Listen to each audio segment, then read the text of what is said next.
Good morning everybody, have a nice day. एक बार फिर आपका जीव विज्ञान की ऑनलाइन कक्षा में आप सभी का स्वागत है। देखिए, पिछली कक्षा में हमने आपको आहार नाली की संरचना के कुछ भागों के बारे में आपसे चर्चा की थी। हम अब तक आहार नाली की संरचना के निम्न भागों पर हम चर्चा कर चुके हैं, जिनमें आपको सबसे पहले हमने बताया था मुख, दूसरा हमने आपको बताया था मुख गुहा। मुख गुहा भी हमने आपको बताया कि मुख गुहा 3 भागों में बटी होती है, तालु, जिह्वा और तीसरा बात आपको बताया था दांत। ठीक है, मुख गुहा 3 भागों में बटी होती है, दांत, जिह्वा और तालु में बटी होती है। इन तीनों पर हम चर्चा कर चुके हैं। उसके पश्चात हमने आपको बताया था ग्रसनी और ग्रसिका, इन दोनों पर हम आपसे चर्चा कर चुके हैं लास्ट वीडियो में। ठीक है, देखिए आज जो हम आपसे बात करने जा रहे हैं वो है ग्रसिका की औतिकी, histology of esophagus. Histology of esophagus पर आज हम अध्ययन करने जा रहे हैं। Today we are going to discuss about histology of esophagus. Is it clear? आइए देखते हैं, हिस्टोलॉजी ऑफ ईसोफेगस पर हम आपसे चर्चा कर रहे हैं। हिस्टोलॉजी का अर्थ मैं आपको पहले ही बता चुका हूं कि हिस्टोलॉजी क्या है, औतिकी क्या है। जीव विज्ञान की वह शाखा जिसके अंतर्गत किसका अध्ययन किया जाता है? ऊतकों का अध्ययन किया जाता है। किसका अध्ययन किया जाता है? ऊतकों का अध्ययन किया जाता है। देखिए, आपको हमने ये भी बताया था कि ऊतकों का सबसे पहले नामकरण जो किया था, औतिकी का जो नामकरण किया था वो मेयर नाम का वैज्ञानिक था। इन सब पर हम आपसे चर्चा कर चुके हैं। ठीक है, आज जो हम आपसे सबसे पहले जो बात कर रहे हैं, आज का जो हमारा टॉपिक है, टीचिंग पॉइंट है, वो है हमारा ग्रसिका की औतिकी। ग्रसिका की औतिकी, histology of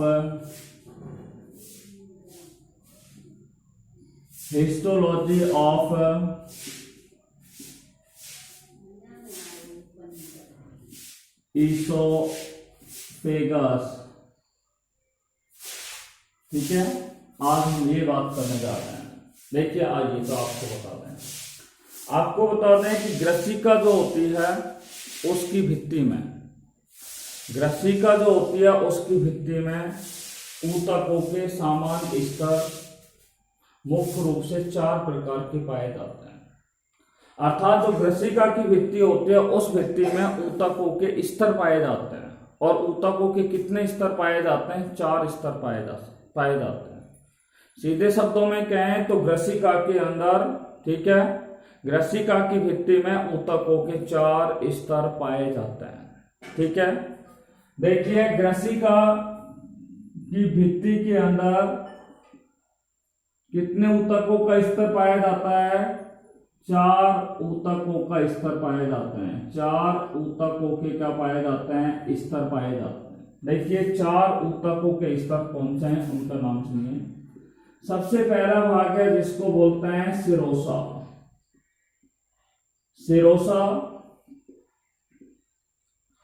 first one, second one बाह्य पेशी स्तर, एक्सटर्नल मस्कुलर लेयर। और ये बाह्य पेशी स्तर भी 2 प्रकार का होता है, अनुदैर्ध्य पेशी स्तर, जिसको इंग्लिश में बोलते हैं लॉन्गिट्यूडनल मस्कुलर लेयर। और दूसरा जो होता है उसे कहा जाता है, ध्यान से सुनना, वर्तुल अरेखित पेशी स्तर, सर्कुलर मस्कुलर लेयर जिसको बोलते हैं। तीसरा जो स्तर होता है उसे कहते हैं अधः सलेष्मिका।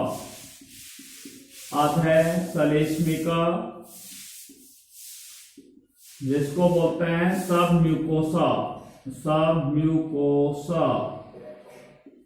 और तीसरा जो स्तर है वो है सलेष्मिका स्तर।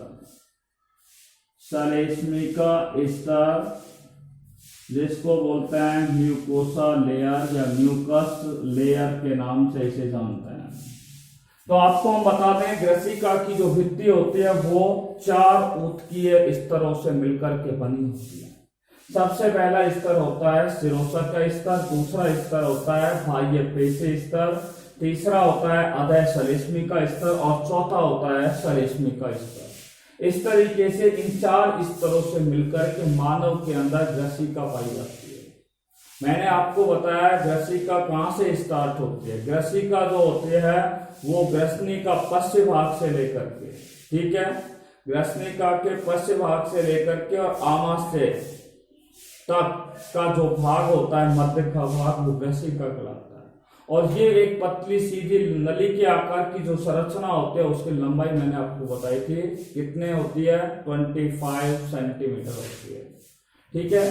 तो आइए अब हम आपको ग्रसिका की औतकी को, ग्रसिका की जो भित्तियां होती हैं वो सामान्य रूप में 4 ऊतकीय स्तरों से मिलकर के बनी होती है। तो उनको हम अब आपको एक डायग्राम के जरिए हम क्या है उनको दिखा रहे हैं। देखिए डायग्राम,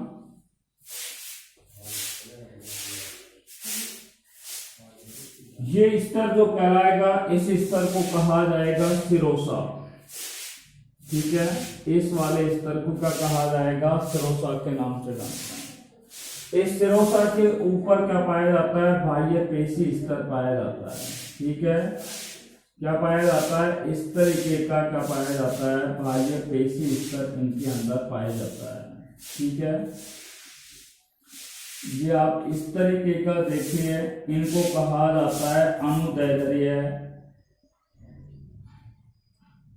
अनुदैर्ध्य पेशी स्तरों के नाम से जानते हैं। तो ये हो गया हमारा अनुदैर्ध्य पेशी स्तर, लॉन्गिट्यूडनल मस्कुलर लेयर के नाम से जानते हैं, अनुदैर्ध्य पेशी स्तर, ठीक है। अनुदैर्ध्य पेशी स्तर के ऊपर क्या पाई जाती है, वर्तुल अरेखित पेशियां पाई जाती है। वर्तुल अरेखित पेशियां मैं आपको इस तरीके से वृत्ताकार रूप में यहाँ पे हम दिखा रहे हैं। ये वर्तुल अरेखित पेशियां होती हैं, ठीक है। ये हो गई वर्तुल अरेखित पेशियां, ठीक है। वर्तुल जो अरेखित पेशियां होती हैं इनके ऊपर क्या पाए जाते हैं, इस तरीके की जो संरचना मैं दिखा रहा हूं इन्हें कहा जाता है अधः सलेष्मिका का स्तर। ये स्तर कौन सा कहलाएगा, अधः सलेष्मिका के स्तर के नाम से इसे क्या है जाना जाता है। तो ये भाग हो गया हमारा अधः सलेष्मिका, जिसको बोलते हैं सब म्यूकोसा। क्या कहते हैं, सब म्यूकोसा के नाम से जानते हैं। और यहाँ पर इस तरीके से क्या पाया जाता है, सलेष्मिका का स्तर पाया जाता है। कौन सा स्तर पाया जाता है, सलेष्मिका का स्तर पाया जाता है। और सलेष्मिका के बाहर की ओर यानी कि सलेष्मिका के अंदर की ओर जो स्तर पाया जाता है उस स्तर को क्या कहते हैं, स्तरित। ये जो स्तर कहलाएगा, ये वाला जिसको मैं आपको यहाँ पे दिखा रहा हूँ, ये जो स्तर कहलाएगा ये कहलाएगा स्तरित सल के उपकला कोशिका से क्या है बना होता है, ठीक है। Stratified, stratified squamous, squamous epithelium, epithelium cells होती हैं। इनको मैंने इसके द्वारा यहाँ पे दर्शा दिया आपको, ठीक है। तो यहाँ पे इस तरीके का क्या होता है, स्तर आपका पाया जाता है। आइए हम सबसे पहले जो बात करते हैं वो शिरोसा पर क्या कर रहे हैं, बात कर रहे हैं कि शिरोसा क्या है। देखिए शिरोसा जो होता है वो ग्रसिका, ठीक है, ग्रसिका की भित्ति का सबसे भारी एक प्रकार का स्तर होता है। और ये बाह्य स्तर जो होता है वो वास्तव में विसरल पेरिटोनियम से बना होता है, ठीक है। शिरोसा वास्तव में क्या होता है, विसरल पेरिटोनियम होता है। ये शिरोसा क्या है, एक प्रकार का विसरल पेरिटोनियम होता है। विसरल पेरिटोनियम होता है। ठीक है, तो सिरोसा एक विसरल पेरिटोनियम होता है जो ग्रसिका की भित्ति का सबसे बाह्य स्तर है। इस बाह्य स्तर के अंदर की ओर क्या पाए जाते हैं, ये बाह्य पेशी स्तर पाए जाते हैं। और आपको बताया ये पेशी स्तर जो होते हैं, बाह्य पेशी स्तर दो प्रकार के होते हैं। एक होता है अनुदैर्ध्य पेशी स्तर और दूसरा कौन सा होता है, वर्तुल पेशी स्तर के नाम से जानते हैं। किस नाम से जानते हैं, वर्तुल पेशी स्तर के नाम से जानते हैं। देखिए जो पेशी स्तर होता है, ठीक है, ग्रसिका का जो पेशी स्तर होता है वो दो प्रकार के होते हैं। ठीक है, आपको बता दूं ग्रसिका की जो संरचना होती है उसमें सबसे बाहर की ओर जो पेशी स्तर होता है, ग्रसिका की जो संरचना होती है उसका सबसे बाह्य स्तर होता है, वो किससे बना होता है, अनुदैर्ध्य पेशी स्तर से बना होता है। किससे बना होता है, अनुदैर्ध्य पेशी स्तर से बना होता है। तथा ग्रसिका का जो अंदर का पेशी स्तर होता है, या हम कह सकते हैं ग्रसिका के बाह्य स्तर से अंदर की ओर का जो स्तर होता है वो वर्तुल अरेखित पेशी स्तरों से बना होता है। या हम ऐसे भी बोल सकते हैं कि ग्रसिका के अंदर पेशी स्तर में बाहर की ओर अनुदैर्ध्य पेशी स्तर पाया जाता है और अंदर की ओर वर्तुल अरेखित पेशी स्तर क्या है, पाया जाता है। आपको बता दूं ये पेशी स्तरों के अंदर की ओर, ठीक है, ये पेशी स्तरों के अंदर की ओर क्या पाई जाती है, ये अधः सलेस्मिका पाई जाती है। क्या पाई जाती है, अधः सलेस्मिका पाई जाती है।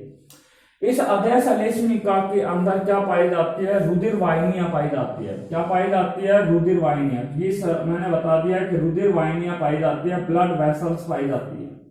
तो यहाँ पे रुधिर वाहिनियां पाई जाती हैं, साथ में यहाँ पर क्या पाई जाती हैं, तंत्रिकाएं पाई जाती हैं। क्या पाई जाती हैं, अधः सलेस्मिका में तंत्रिकाएं पाई जाती है, नर्व्स पाई जाती है।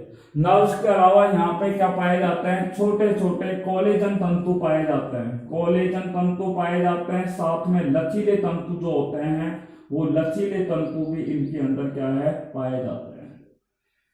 देखिए अधः सलेस्मिका मुख्य रूप से संयोजी ऊतकों से मिलकर के बनी होती है। आपसे हम ये कह सकते हैं अधः सलेस्मिका जो होती है वो किससे बनी होती है, संयोजी ऊतकों से मिलकर के क्या होती है, बनी हुई होती है। ठीक है, साथ में इनके अंदर क्या पाई जाती है, सलेस्मा ग्रंथियां भी क्या है, पाई जाती है। क्या पाई जाती हैं, सलेस्मा ग्रंथियां पाई जाती हैं।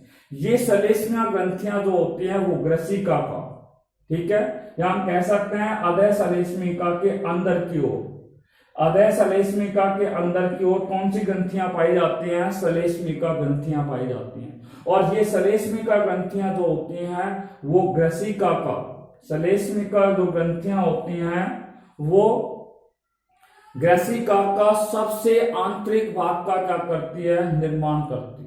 सलेस्मिका ग्रंथियां जो होती हैं वो ग्रसिका के सबसे आंतरिक स्तर का निर्माण करती हैं और इस स्तर को सलेस्मिका स्तर कहा जाता है। क्या कहा जाता है, सलेस्मिका स्तर कहा जाता है।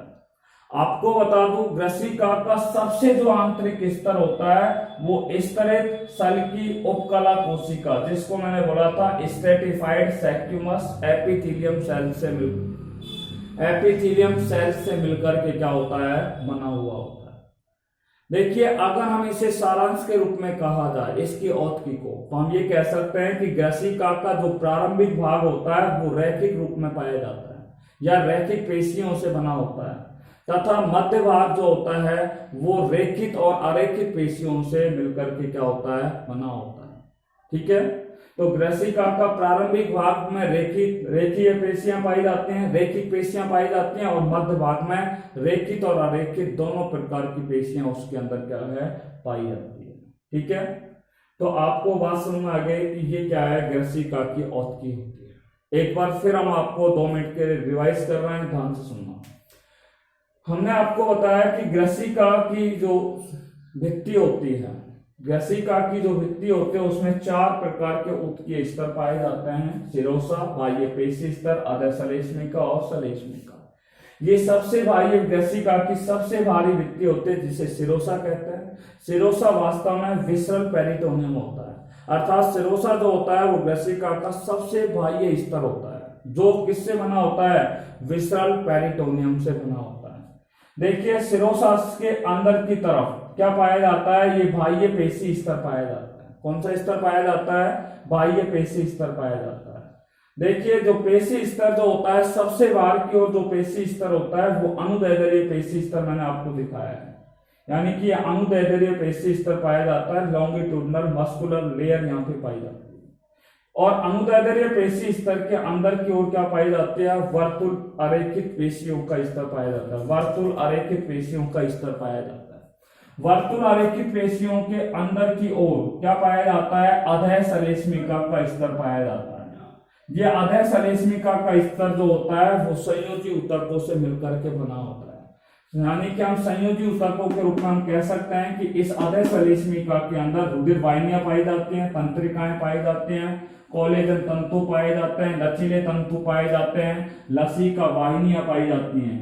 ये सभी चीजें इसके अंदर क्या है, पाई जाती है। किसके अंदर पाई जाती है, अधः सलेस्मिका के अंदर पाई जाती है, सब म्यूकोसा रीजन के अंदर पाई जाती है।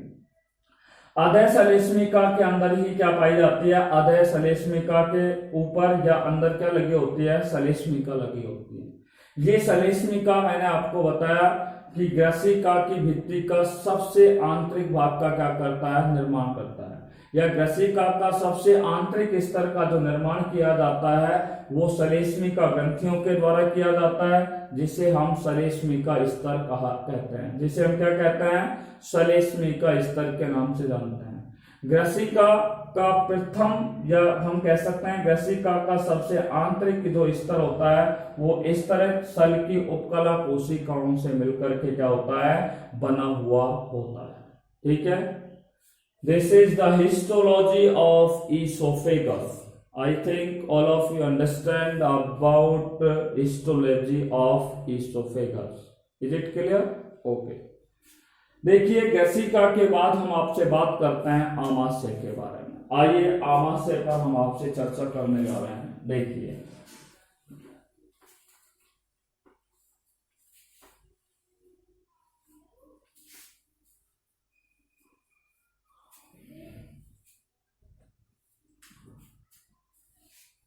ग्रसिका की औतकी एक फर्स्ट टीचिंग पॉइंट था आज का हमारा, और दूसरा आज हम बात कर रहे हैं आमाशय पर।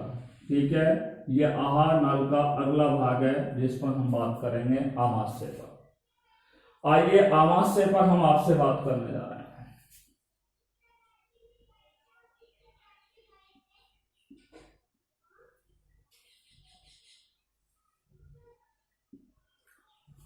देखिए ग्रसिका जो होती है, ये ग्रसिका है, ये ग्रसिका यहां पर मैंने आपको बताया था डायाफ्राम होते हैं। ये क्या है, डायाफ्राम। डायाफ्राम नहीं बोले तो इन्हें हम हिंदी में तनुपट्ट के नाम से भी जानते हैं, तनुपट्ट। ठीक है, देखिए ये डायाफ्राम या तनुपट्ट होता है। तो ग्रसिका क्या काम करती है कि ग्रसिका क्या करती है, डायाफ्राम को भेद करके, ठीक है, ग्रसिका तनुपट्ट में छिद्र करके या डायाफ्राम में को भेद करके आमाशय में क्या हो जाती है, खुल जाती है। किसमें खुल जाती है, आमाशय के अंदर खुल जाती है। आपको बता दूं ये आहार नाल का सबसे चौड़ा थैलीनुमा पेशीय भाग होता है, सबसे चौड़ा होता है, और थैलीनुमा बैग लाइक मस्कुलर ऑर्गन होता है। थैलीनुमा कैसा अंग होता है, पेशी अंग होता है, मस्कुलर ऑर्गन होता है, मस्कुलर ऑर्गन होता है। थैली के आकार का एक पेशीय क्या होता है, अंग होता है। यह आहार नाल का सबसे चौड़ा थैलीनुमा पेशीय अंग होता है। आप देख रहे हो ये आमाशय होता है। हम अभी बात कर रहे हैं कि आमाशय कहां पे होता है। तो आपको बताया कि ये जो ग्रसिका होती है वो इस तनुपट्ट को भेद करके और उदर गुहा के अंदर ये ग्रसिका क्या कर जाती है, प्रवेश कर जाती है। और उदर गुहा के बाईं ओर ये भाग कौन सा कहलाएगा, बायां भाग कहलाएगा, और इस ओर वाला भाग दायां कहलाएगा। उदर गुहा का ये भाग बायां कहलाएगा, ये भाग कौन सा कहलाएगा, दायां कहलाएगा। तो उदर गुहा के बाईं ओर डायाफ्राम के नीचे क्या पाया जाता है, आमाशय पाया जाता है। तो आमाशय की लोकेशन आपको पता लग गया, लोकेशन और पोजीशन ऑफ स्टोमक। ठीक है, आमाशय उदर गुहा में, आमाशय उदर गुहा में बाईं ओर डायाफ्राम के नीचे क्या होता है, स्थित होता है।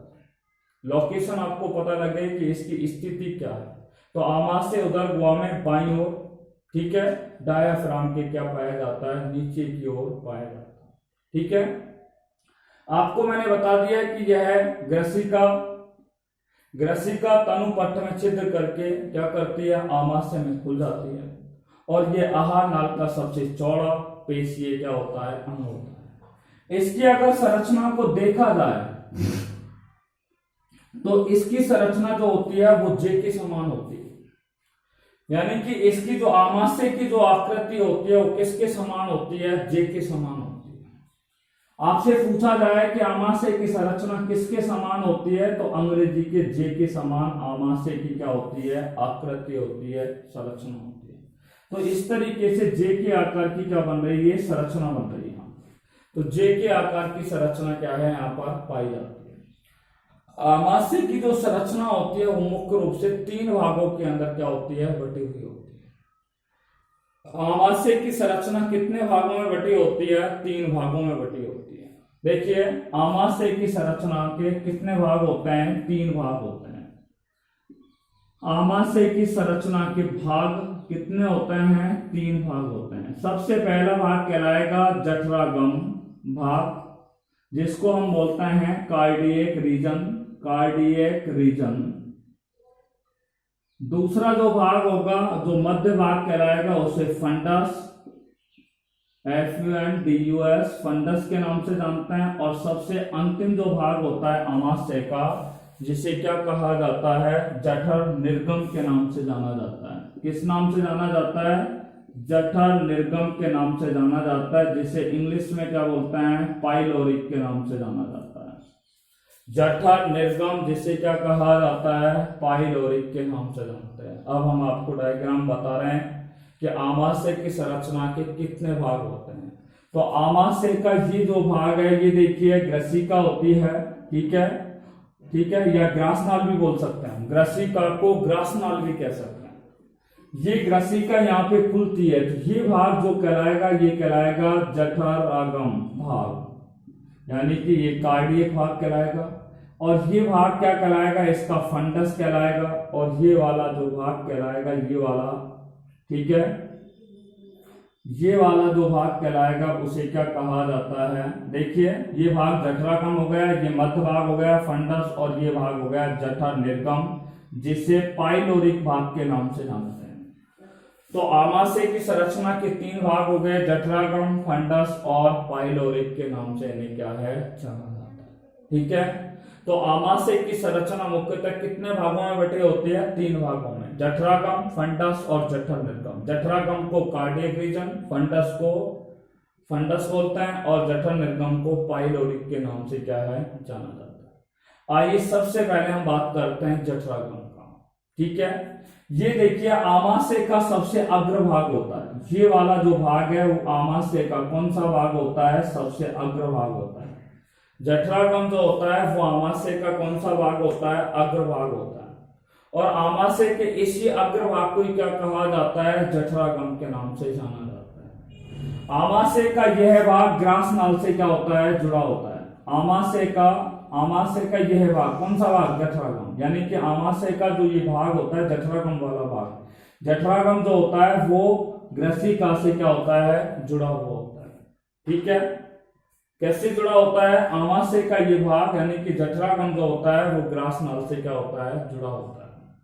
ग्रासनाल और ये जठरागम भाग यानी कि कार्डियक भाग के नाम से जानते हैं कि मध्य में एक मार्ग पाया जाता है। देखिए ये ग्रासनाल हो गया या ग्रसिका हो गई, ग्रसिका और जठरागम के मध्य में क्या पाया जाता है, एक मार्ग पाया जाता है। ये मार्ग होता है, क्या होता है, एक मार्ग होता है, जिसे क्या नाम से जाना जाता है, उस मार्ग को कार्डियक कहा जाता है।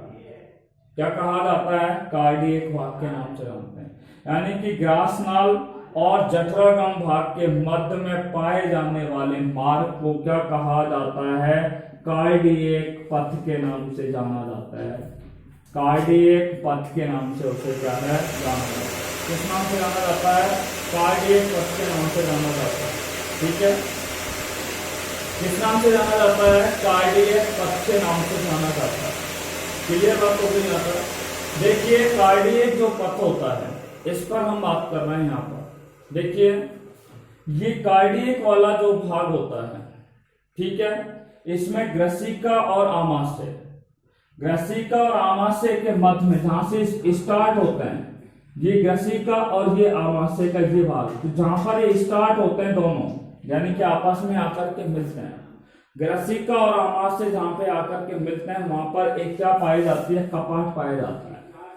यहाँ पे एक कपाट पाया जाता है जिसे क्या कहा जाता है? जठरागम अवरोधनी कहा जाता है। ग्रसिका व आमाशय के मध्य में एक कपाट पाया जाता है, एक अवरोधनी पाई जाती है जिसे जठरागम अवरोधनी या कार्डियक वाल्व के नाम से जाना जाता है। किस नाम से जाना जाता है? कार्डियक वाल्व के नाम से क्या है? जाना जाता है, या जठरागम अवरोधनी के नाम से जाना जाता है। ये जठरागम अवरोधनी क्या काम करती है कि भोजन को ग्रसिका से आमाशय में तो आने देती है। ये ग्रसिका यानी कि जठरागम अवरोधनी होती है, वो भोजन को ग्रसिका से आमाशय में तो आने देती है, परंतु आमाशय से भोजन को पुनः ग्रसिका में नहीं जाने देती है। भोजन ग्रसिका से आमाशय में तो आ सकता है, परंतु ये भोजन वापिस आमाशय से ग्रसिका के अंदर नहीं जाता है। किसके कारण नहीं जाता? क्योंकि आमाशय और ग्रसिका के मध्य में एक कपाट पाया जाता है। वही कपाट क्या करता है? भोजन को ग्रसिका से आमाशय में तो आने देगा, परंतु आमाशय से वापस भोजन को पुनः किसमें नहीं जाने देता है? ग्रसिका में उस भोजन को जाने नहीं देता है। Is it clear? ये बात आपके यहाँ पे सुन में बैठ गई। अब हम बात करते हैं फंडस वाले भाग के बारे में। देखिए जो मेन भाग होता है इसका, आमाशय का जो मुख्य भाग होता है वो कौन सा भाग होता है? ये फंडस भाग होता है। ये आमाशय का क्या होता है? मध्य भाग होता है। This is the middle portion of stomach. आमाशय का ये कौन सा भाग होता है? आमाशय का ये कौन सा भाग होता है? ये मध्य भाग होता है। ये वाला भाग कौन सा होता है? मध्य भाग होता है। और इसी मध्य भाग को क्या कहा जाता है? फंडस के नाम से इसे जाना जाता है। किस नाम से जाना जाता है? फंडस के नाम से जानते हैं।